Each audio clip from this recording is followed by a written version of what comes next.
कुरान मजीद से प्रमाण नंबर 1 सूर बकरा 2 आयत नंबर 115। अब भाई और बहनों ध्यान से पढ़िएगा इस आयत को। आप और हम भक्तों का विश्वास आसमान पे जाएगा, आसमान पे। पहले क्या बताया गुरुदेव ने कि बाखबर ही है जो खुदा कबीर के विषय में पूरी पूरी जानकारी देता है, उसकी सच्ची इबादत के बारे में बताता है, वो केवल बाखबर ही। अब क्या कह रहे हैं गुरुदेव भगवान, और गुरुदेव ने यह भी कह दिया कि वो बाखबर वर्तमान में संत रामपाल दास है, यानी हमारे गुरुदेव भगवान है वो बाखबर। आप और हमें तो पता ही है। अब आगे क्या कह रहे हैं गुरुदेव, इसमें खुदा को बाखबर बताया गया है। कहां? ये सूर बकरा 2 आयत नंबर 115। इसमें खुदा को बाखबर बताया गया है, अल्लाह कबीर को ही बाखबर बताया गया है। वो अल्लाह कबीर स्वयं ही बाखबर बन के आता है। अरे जब बाखबर आएगा तो मनुष्य जैसा रूप बना के आएगा ना। बाखबर आएगा इंसानों को ज्ञान समझाने के लिए, तो इंसान जैसा बन के आएगा ना। तो अल्लाह धरती पे प्रकट हुआ कि नहीं हुआ? मनुष्य शरीर जैसा हुआ कि नहीं हुआ? तुम्हारे धर्म ग्रंथ की आयत चिल्ला चिल्ला के कह रही है, कौन सी? सूर बकरा 2 आयत नंबर 115 क्या कह रही है? इसमें खुदा को बाखबर बताया गया है कि वो खुदा अल्लाह कबीर खुद ही बाखबर बन के आता है। तो जब अल्लाह खुद ही बाखबर बन के आएगा तो अल्लाह साकार हुआ कि नहीं हुआ? मनुष्य जैसा हुआ कि नहीं हुआ?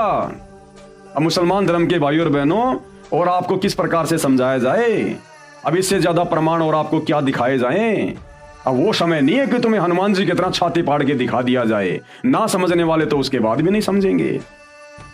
तो भाई और बहनों, आप और हमारे लिए बहुत ज्यादा विश्वसनीय पॉइंट है, हमारे विश्वास को बढ़ाने वाला।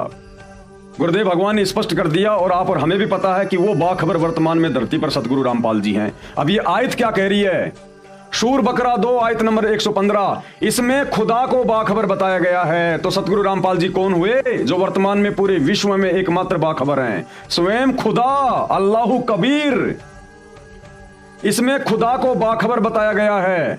जब खुदा बाखबर है तो जो बाखबर है उसे क्या उपमा दी जाए? तो गुरुदेव कह रहे हैं यदि खुदा ही बाखबर है और वर्तमान में धरती पर जो बाखबर है, फिर उसको क्या कहोगे, क्या उपमा दोगे? अल्लाह कबीर की। बिस्मिल्लाहिर्रहमानिर्रहीम शुरू करता हूं उस कबीर खुदा का नाम लेकर, जो कबीर खुदा बड़ा मेहरबान है, निहायत रहम वाला है। तो गुरुदेव कहते हैं अगर सूर बकरा 2 और आयत नंबर 115 मुसलमान धर्म की पुस्तक में साफ साफ कह रही है कि वो खुदा खुद ही बाखबर बन के आता है, तत्वदर्शी संत बन के आता है। जब खुदा खुद ही बाखबर बन के आता है और वर्तमान में धरती पर जो बाखबर है, फिर उसको क्या संज्ञा दोगे? कौन हुआ फिर वो बाखबर? स्वयं अल्लाह कबीर। अब भाई और बहनों, सतगुरु रामपाल जी खुल के नहीं कहेंगे कि मैं ही वो अल्लाह हूं, लेकिन यहां पर स्पष्ट कर दिया। समझदार को संकेत काफी होता है। हम मनुष्य शरीरधारी हैं, हम जानवर नहीं हैं। हमारे को इस अल्लाह कबीर ने विशेष बुद्धि बख्शी है। हम संकेतों को समझ सकते हैं, इशारों को समझ सकते हैं।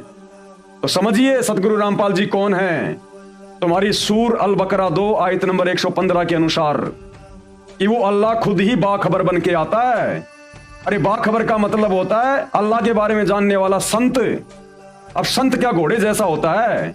संत कोई जानवर होता है क्या? बाखबर कैसा होता है? इंसान जैसा होता है, जिंदा होता है, दरवेश होता है, साधु होता है। तो अल्लाह कैसा हुआ जो खुद ही बाखबर बन के आता है? तो साकार हुआ ना, धरती पे आता है ना, और आया हुआ है ना। और आप और हम भगत भाई बहनों के लिए जो सतगुरु रामपाल जी इस बाखबर से उपदेशी हैं, आप और हमारे विश्वास को दृढ़ करने के लिए गुरुदेव ने कह दिया कि जब खुदा खुद ही बाखबर बन के आता है, तो वर्तमान में जो बाखबर है, फिर उसको क्या उपमा दोगे? क्या तुम्हारा गुरु कोई गहरा गहरा संत है? क्या मां के गर्भ से जेर में लिपट के आया है? इसीलिए तो हम सत्सेवक भाई बहन एकमात्र अपने गुरुदेव को ही बाखबर मान के, अल्लाह कबीर मान के पूजा कर रहे हैं। गीता अध्याय 3 श्लोक 13 के अनुसार घर घर में भोग लग रहा है।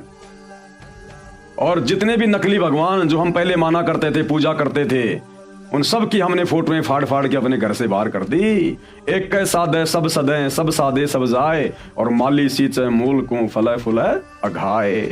तो क्या कह रहे हैं गुरुदेव? प्रमाण 1 सूर बकरा 2 आयत नंबर 115। मुसलमान भाइयों, इससे बड़ा प्रमाण और कोई नहीं हो सकता तुम्हारे धर्म की धर्म पुस्तक में। इसमें खुदा को बाखबर बताया गया है। जब खुदा बाखबर है तो जो बाखबर है, यानी जो वर्तमान में बाखबर है, उसे क्या उपमा दी जाए? उसे भी उतना ही सम्मान देने का फर्ज है।